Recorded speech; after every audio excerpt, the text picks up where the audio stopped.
Salah Pak. Anda ingin semuanya selesai, coba buka ya, dibongkar dibuka agar penyelidik bisa melihat atau bisa mengotopsi atau apapun itu kuburan dari anak Bapak.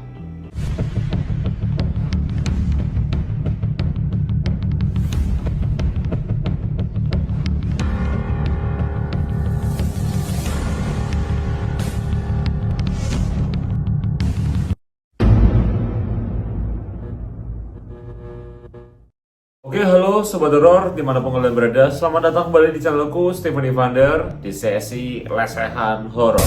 Seperti biasa, kita akan membahas sebuah peristiwa yang belum terpecahkan, membahas sebuah tragedi, sebuah konspirasi, sebuah hal-hal seputar gaib, seputar horor yang pastinya di luar nalar manusia. Oke Sobat Horor, di kesempatan kali ini masih banyak sekali beberapa netizen, beberapa sobat horor yang ingin saya menanggapi sebuah peristiwa tentang kasus pembunuhan almarhum Vina ini. Dan kali ini itu lebih kecondong ke arah sosok yang sudah go public nih ya, sudah muncul di publik, muncul di media, yaitu Bapak Ibtu Rudiana. Siapa itu Bapak Ibtu Rudiana? Jadi beliau itu adalah sosok ayah almarhum Eki selaku pacar dari Vina Cirebon, Sobat Horor ya. Kasus ini sungguh bertele-tele, kasus ini sungguh membuat runyam, membuat pusing, membuat kita itu berpikir bahwa kasus ini sungguh-sungguh sangat rumit, Sobat Horor ya. Nah, Sobat Horor, di kesempatan kali ini banyak yang meminta saya itu untuk menekan ya, untuk dalam arti coba dong bilang ke Bapak Ibtu Rudiana suruh bongkar. Karena kan beberapa hari yang lalu, beberapa pekan lalu itu sosok pengacara yang sangat luar biasa Bapak Hotman Paris itu mencoba untuk ibaratnya gimana ya, meminta untuk Bapak Ibtu Rudiana membongkar makam dari anaknya, Sobat Horor. Dan di situ beberapa video itu menunjukkan bahwa memang banyak yang bilang Bapak Ibtu Rudiana itu seperti tertekan atau keberatan, Sobat Horor, kalau memang harus membongkar makam anaknya sendiri.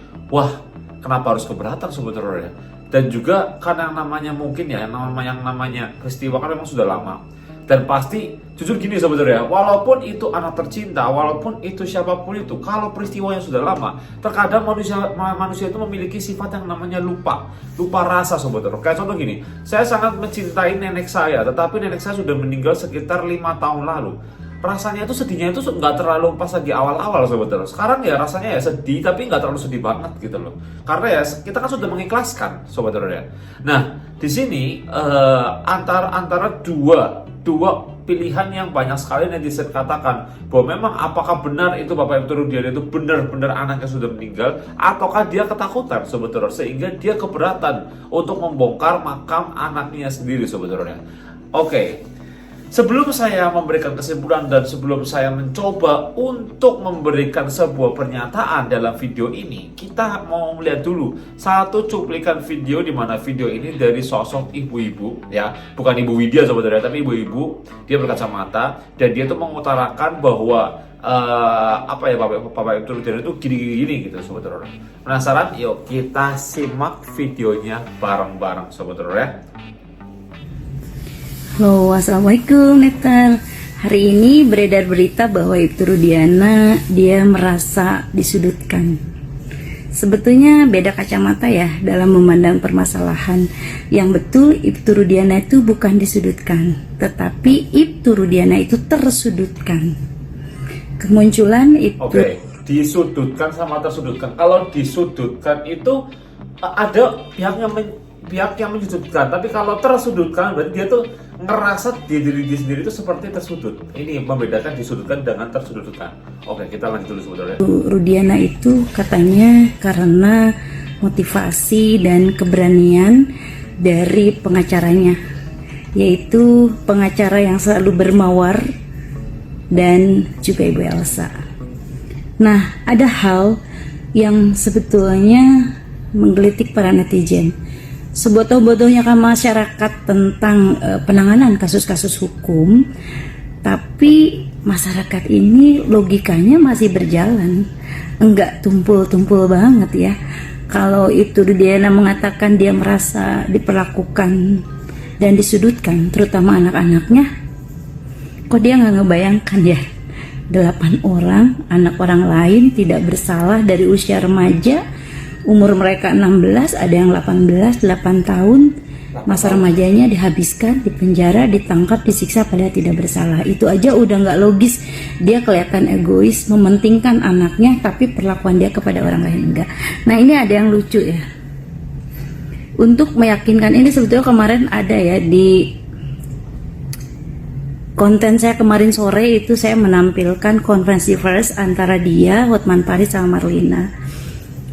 Kemudian ini ada yang terbaru lagi di konten saya yang terbaru, Ibtu Rudiana itu ingin meyakinkan semua masyarakat bahwa dia tidak berbohong.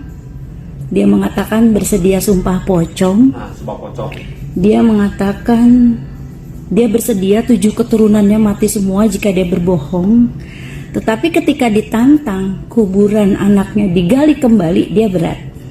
Alasannya anaknya tidak tenang. Coba cermati mana yang lebih berat dari jawaban dia. Mati 7 turunan atau dibongkar kembali kuburan anaknya untuk memperoleh keadilan. Karena kan nanti ya lebih berat mati 7 turunan dong. Harusnya dong, kalau dipikir logika, mati 7 turunan sampai, ya maksudnya lebih berat itu dibanding bongkar kuburan. Kalau memang tidak ada apa-apa, seharusnya beliau tidak seperti berpikir di video itu, tidak berpikir dan tidak ada keberatan sebetulnya. Tetapi ketika kita bareng-bareng live videonya, dia ketika disuruh bongkar kuburan anaknya, dia itu kayak langsung nah kalau menurut psikologi, ketika mencoba mengangkat kepala, itu berarti otomatis sedang berpikir sebetulnya. Gak usah anak indigo pun tahu, dia sedang berpikir. Why kayak dia tuh berpikir tuh kenapa? Apa yang dia pikirkan sebetulnya? Kalau memang dia tidak bersalah, harusnya dia langsung ngomong ya silakan bongkar aja, tanpa harus berpikir sedetik pun sebetulnya. Karena dengan cara membongkar kuburan tersebut, itu membuktikan semuanya itu benar sebetulnya. Oke, kita lanjut ya.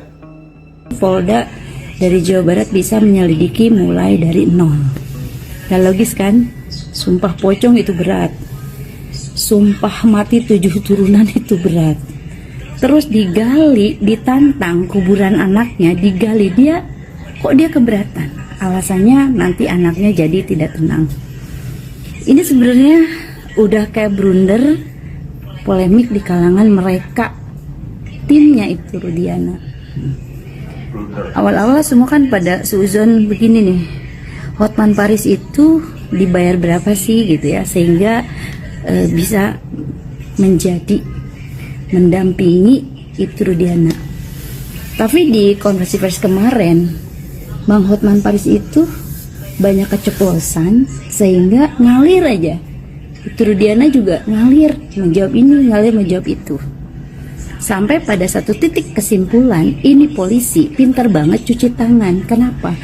Dia menggiring opini publik nanti bahwa kalau ini sebuah rekayasa, misalnya ini bukan tindak pembunuhan, pelecehan seksual, tetapi ini karena laka lantas atau kecelakaan tunggal, seolah-olah yang menciptakan skenario bahwa ini adalah proses pembunuhan, kemudian pelecehan dan sebagainya, itu aib, biangnya beserta Dede. Padahal Dede udah mau mencabut BAP-nya, dia mengatakan kesaksian dia palsu karena diarahkan oleh aib. Tadi adalah cuplikan sesaat aja, cuplikan beberapa menit ya, sekitar berapa menit ya, 3 menit atau 4 menit gitu, dari sosok ibu yang jujur aku masih belum terlalu menyelidiki siapa ibu ini, karena saya ini pun mendapatkan video dari sobat horor dari netizen, disuruh ya, bahkan saya itu memberikan sebuah reaksi. Oke sobat horor, terima kasih buat ibu yang barusan speak up tentang apa yang dia rasakan. Sebenarnya apa yang dirasakan sudah saya rasakan juga di video sebelumnya. Saya pernah reaksi tentang sosok Ibtu Rudiana di konferensi pers kemarin. Oke sobat horor, jadi saya pribadi, saya nggak mau terlalu basa-basi di dalam membuat video atau seperti apa. Intinya saya pribadi, ya mungkin dikenal sebagai seorang anak indigo ya, itu ingin Bapak Ibtu Rudiana, kalau memang beliau tidak salah, kalau memang Anda tidak salah Pak, Anda ingin semuanya selesai, coba buka ya, bongkar, dibongkar, dibuka, agar penyelidik bisa melihat atau bisa mengotopsi atau apapun itu kuburan dari anak Bapak ya. dari almarhum Eki. Kalau memang benar Eki sudah meninggal, silahkan tolong izinkan para penyelidik untuk membuka ya, atau membongkar. Toh nanti endingnya pun kalau memang benar-benar anak beliau atau anak Anda sudah meninggal, kita bakal doakan lagi. Jadi tidak tenangnya di mana? Saya mempelajari ilmu gaib itu bukan semata-mata hanya sebuah konten. Saya mempelajari ilmu-ilmu seperti ini sudah kurang lebih 10 tahun.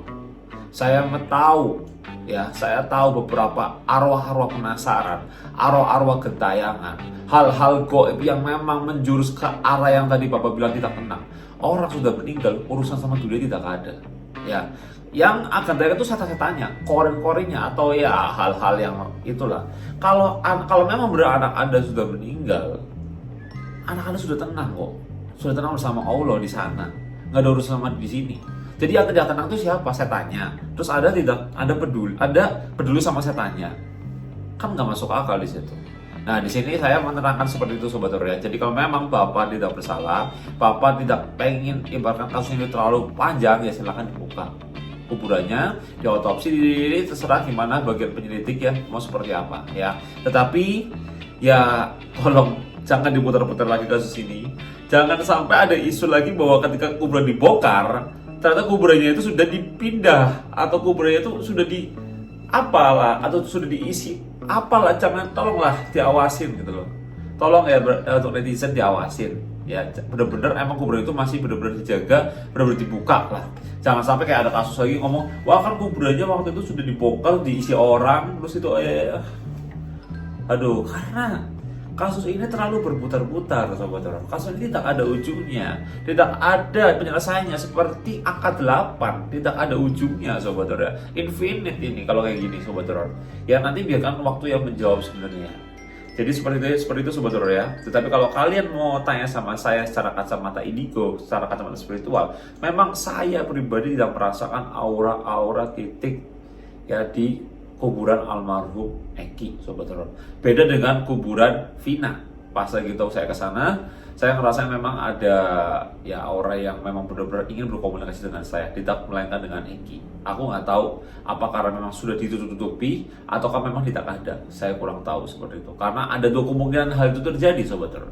Oke, terima kasih kalian sudah menonton video ini dari awal sampai akhir, dan semoga Bapak Ibu Rudiana mendengar ini. Kalau memang Bapak tidak bersalah, Bapak harusnya berani dan tidak keberatan. Karena bahasanya itu Bapak sumpah pocong aja berani, Bapak sumpah mati 7 turun aja berani. Masa untuk sekedar membongkar kuburan Bapak berpikir panjang? Bapak sempat berpikir dulu berapa detik untuk memutuskan bahwa silahkan. Itu pun ada beberapa hal yang Bapak tepis, kata-katanya dalam hati kayak, dan yang penting gini, yang walaupun dengan berat, why? Kenapa Pak? Malah di situ kelihatan bahwa ada sesuatu yang mungkin Bapak memang belum utarakan. Seperti itu Sobat Horor ya.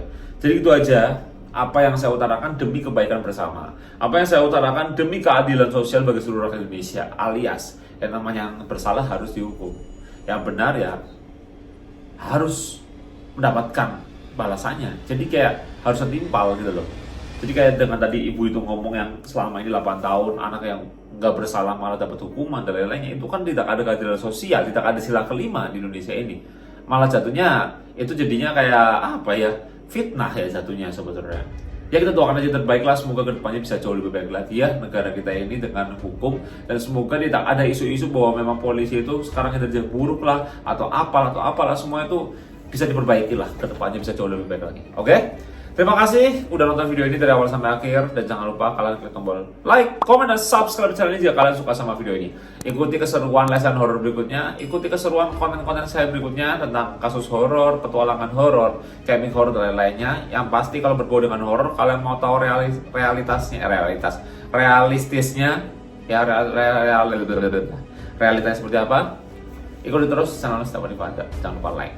Oke? See you in this video. Salam pasukan Sobat Horor. Bye bye.